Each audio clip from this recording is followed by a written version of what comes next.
મધ્ય સરકારી રોજગાર પહેલના 16મા તબક્કામાં રાજસ્થાનના 4 શહેરના 742 યુવાનોને નિમણૂક પત્રો આપ્યા।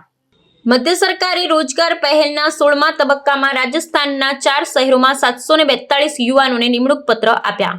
કેન્દ્ર સરકારની રોજગાર પહેલના 16મા તબક્કા અંતર્ગત રાજસ્થાનના અજમેર, બીકાનેર, જયપુર અને જોધપુર શહેરોમાં કુલ 742 યુવાનોને સરકારી નોકરી માટે નિમણૂક પત્રો આપવામાં આવ્યા છે।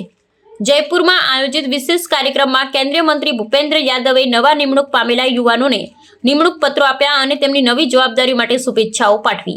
ભૂપેન્દ્ર યાદવે પોતાના સંબોધનમાં જણાવ્યું કે વડાપ્રધાન નરેન્દ્ર મોદીના નેતૃત્વ હેઠળ કેન્દ્ર સરકારે યુવાનોને રોજગાર આપવાનો વિશાળ અભિયાન હાથ ધર્યો છે। તેમણે ઉમેર્યું કે સરકારના સતત પ્રયાસથી દેશના લાખો યુવાનોને સરકારી અને વિવિધ ક્ષેત્રમાં રોજગારીના નવા અવસર મળી રહ્યા છે। તેમણે યુવાનોને દેશના વિકાસમાં સક્રિય ભાગીદાર બનવા માટે પ્રોત્સાહિત કર્યા। આ રોજગાર મેળા દ્વારા માત્ર નોકરીઓ જ નહીં પણ યુવાનોમાં આત્મવિશ્વાસ અને નવી આશા પણ જન્મે છે। વિવિધ વિભાગોમાં નિમણૂક પામેલા યુવાનોને તાલીમ અને માર્ગદર્શન પણ આપવામાં આવશે, જેથી તેઓ પોતાની જવાબદારીઓને સફળતાપૂર્વક નિભાવી શકે। સરકારનું ધ્યેય છે કે દરેક યુવાનને યોગ્ય તક મળી શકે અને દેશના વિકાસમાં તેનું યોગદાન વધે। આ કાર્યક્રમમાં મોટી સંખ્યામાં યુવાનો અને તેમના પરિવારજનો હાજર રહ્યા હતા। નવી નિમણૂક પામેલા યુવાનોમાં ઉત્સાહ અને આનંદ જોવા મળ્યો હતો।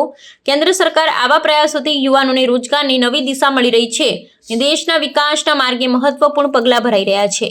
पूरे देश में एक साथ 47 जगहों पे 51,000 से ज़्यादा सरकारी रोजगार के नियुक्ति पत्र सीधे माननीय प्रधानमंत्री जी के द्वारा वितरित किए गए हैं।